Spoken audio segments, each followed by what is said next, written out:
Assalamualaikum warahmatullahi wabarakatuh. Halo, berjumpa lagi dengan saya Cisma Wardani. Saya dari SD Negeri Sinar Baru 1 dan saya merupakan CGP Angkatan 8 Kabupaten Barito Kuala. Di sini saya akan memaparkan hasil dari koneksi antar materi modul 1.4. Saya didampingi oleh Ibu Jumia SPD MPD sebagai fasilitator dan Bapak Ihsan Suhaimi MPD sebagai pengajar praktik. Berikut adalah kesimpulan mengenai peran saya dalam menciptakan budaya positif di sekolah dengan menerapkan konsep-konsep inti serta keterkaitannya dengan materi sebelumnya, yaitu filosofi pendidikan nasional Ki Hajar Dewantara, nilai dan peran guru penggerak, serta visi guru penggerak. Koneksi antar materi kali ini itu saling berkaitan antara filosofi pendidikan menurut Ki Hajar Dewantara dengan nilai dan peran guru penggerak, dengan visi guru penggerak dan budaya positif. Di sini saya harus berperan menjadi guru yang mampu menerapkan nilai dan peran guru penggerak serta menanamkan budaya positif di sekolah untuk mempermudah mewujudkan visi sekolah dan tujuan pendidikan menurut Ki Hajar Dewantara, yaitu menuntun anak menuju selamat dan bahagia dengan strategi yang berpihak pada murid. Disiplin positif. Di sini cara penerapan disiplin yang mengajarkan anak bertanggung jawab dan menumbuhkan kesadaran diri berdasarkan nilai-nilai kebajikan, lebih ke arah disiplin diri yang dapat mengontrol diri dalam melakukan segala tindakan. Selain itu, dapat membuat murid memahami dan menyadari berdasarkan motivasi internal, bukan paksaan, pujian, ataupun hukuman. Motivasi perilaku manusia di sini terbagi menjadi dua. Pertama, motivasi eksternal, yaitu untuk menghindari ketidaknyamanan atau hukuman dan untuk mendapatkan imbalan atau penghargaan dari orang lain. Kedua, motivasi internal. Menurut saya, motivasi internal ini adalah motivasi yang terbaik karena untuk menjadi orang yang mereka inginkan dan menghargai diri sendiri dengan nilai-nilai yang mereka percaya. Sebaiknya kita hindari hukuman atau pemberian penghargaan berlebih agar meminimalisir motivasi eksternal pada diri murid. Posisi kontrol seorang guru di sini ada 5, yaitu pertama sebagai penghukum, kedua sebagai pembuat merasa bersalah, ketiga sebagai teman, keempat sebagai pemantau, dan kelima sebagai manajer. Menurut saya, posisi kontrol seorang guru yang terbaik adalah sebagai manajer, karena di sini guru berbuat sesuatu bersama murid, mempersilahkan murid mempertanggungjawabkan perilakunya dan mendukung murid agar dapat menemukan solusi atas permasalahannya sendiri. Selain itu, posisi manajer mengacu pada restitusi yang dapat menjadikan murid sebagai manajer bagi dirinya sendiri sehingga tercipta identitas positif pada diri murid. Keyakinan kelas. Guru berperan dalam mewujudkan terbentuknya keyakinan kelas dengan adanya kesepakatan antara guru dan murid. Selain itu, keyakinan kelas berupa pernyataan universal yang mudah dipahami, diingat, dan harus diterapkan dalam lingkungan sekolah. Kebutuhan dasar manusia. Seseorang yang tidak bisa mendapatkan kebutuhan dasar dengan cara yang positif, mereka bisa melanggar nilai-nilai kebajikan. Di sini kebutuhan dasar manusia itu ada 5. Pertama, kebutuhan bertahan hidup, kedua penguasaan, ketiga kasih sayang dan rasa diterima, keempat kebebasan, dan kelima kesenangan. Segitiga restitusi. Guru yang berperan sebagai manajer menggunakan segitiga restitusi dalam menyelesaikan masalah melalui 3 tahapan. Yang pertama, menstabilkan identitas, kedua, validasi tindakan yang salah, dan ketiga, menanyakan keyakinan. Tujuannya di sini untuk mewujudkan peserta didik yang bertanggung jawab dan mandiri. Setelah saya mempelajari modul 1.4, saya menjadi paham tentang konsep-konsep inti budaya positif yang berkaitan dengan disiplin positif, teori motivasi, keyakinan kelas, dan segitiga restitusi. Seluruh konsep ini harus benar-benar kita pahami dan terapkan oleh warga sekolah agar terciptanya budaya positif di lingkungan sekolah. Hal-hal yang menarik bagi saya dan di luar dugaan adalah: pertama, selama ini saya sering memberikan hadiah sebagai penghargaan kepada murid agar motivasi atau semangat belajarnya tambah meningkat. Namun hal itu yang salah karena bisa mematikan kreativitas murid dan memberikan efek ketergantungan pada mereka. Mau belajar karena pasti diberi hadiah oleh guru. Kedua, selama ini juga saya menerapkan posisi kontrol sebagai teman. Namun lama-kelamaan mereka justru menganggap kita teman tanpa melihat adanya batasan antara guru dan murid. Ketiga, selama ini saya juga menyelesaikan masalah dengan arahan saya tanpa melibatkan anak murid yang sedang bermasalah.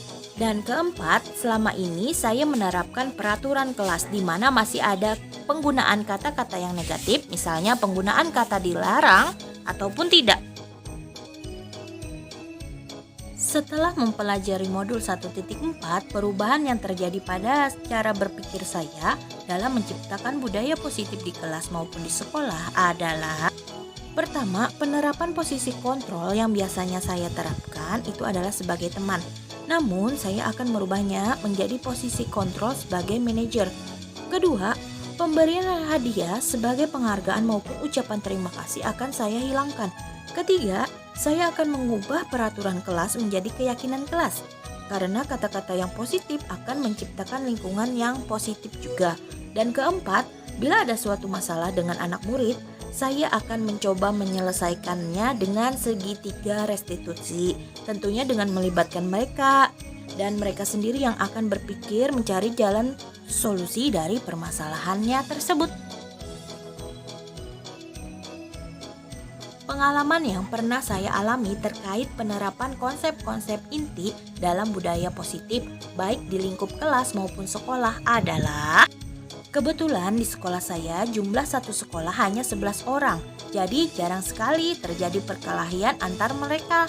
Namun pernah suatu ketika ada satu orang murid yang bernama Carmila, dia adalah kelas 3, pada jam istirahat dia terlihat menangis karena tidak ditemani oleh anak perempuan yang lainnya. Ketika saya lewat kelas tersebut dan melihat Carmila menangis, saya menanyakan permasalahan yang terjadi, apa penyebabnya, dan bersama-sama mencari solusinya. Perasaan saya ketika mengalami hal-hal tersebut adalah saya bangga dan senang karena dapat menyelesaikan masalah tanpa memberi hukuman kepada mereka. Saya juga menyampaikan bahwa semua orang pernah melakukan kesalahan, tetapi bagaimana cara kita mencari solusi yang terbaik tanpa menyalahkan satu sama lain. Saya juga akan terus menerapkan dan mengembangkan budaya positif di lingkungan sekolah.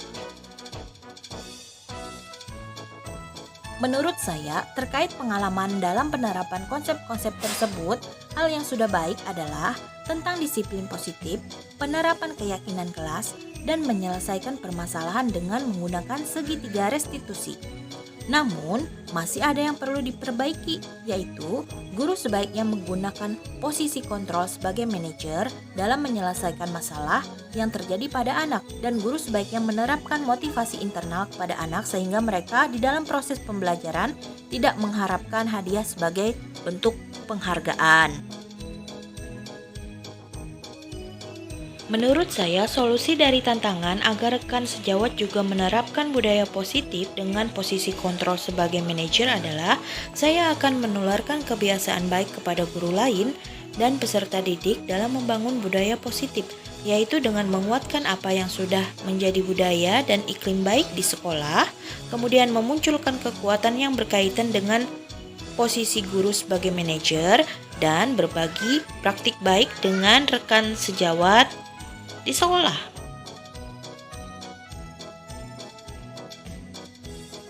Sebelum mempelajari modul ini, ketika berinteraksi dengan murid berdasarkan 5 posisi kontrol, posisi yang paling sering saya pakai adalah sebagai teman.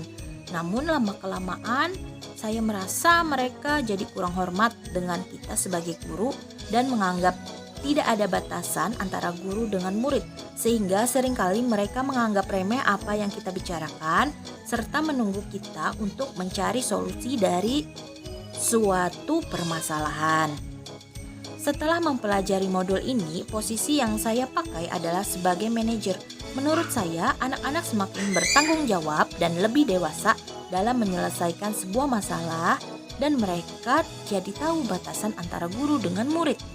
Perasaan saya ketika dulu terjadi suatu permasalahan membuat hati saya tidak tenang dan kadangkali tersulut amarah. Namun sekarang saya bangga dan senang melihat mereka bisa menyelesaikan masalah sendiri, tentunya dengan pantauan dari saya sebagai guru, dan saya merasa tenang jika suatu saat permasalahan akan terjadi kembali, mereka sudah tahu bagaimana cara untuk menyelesaikannya.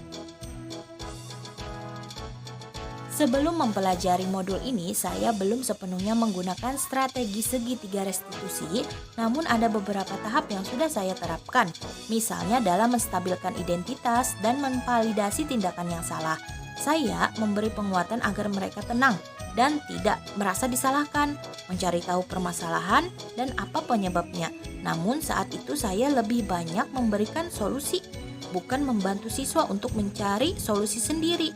Kini saya jadi lebih paham bagaimana langkah yang seharusnya saya lakukan. Menurut saya, hal-hal lain yang penting untuk dipelajari dalam proses menciptakan budaya positif baik di lingkungan kelas maupun di sekolah adalah: 1. Saya pribadi sebagai guru perlu mengintrospeksi diri ketika menerapkan budaya positif di lingkungan kelas maupun sekolah.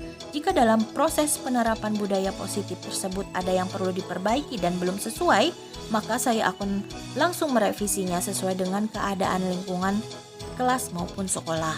Kedua, karena kita akan menerapkan budaya positif, sebaiknya kita juga menjadi role model kepada warga sekolah. Dan ketiga, kolaborasi antar warga sekolah bahkan orang tua itu sangat penting agar tercipta budaya positif di sekolah atau dimanapun anak itu berada. Sekian dan terima kasih.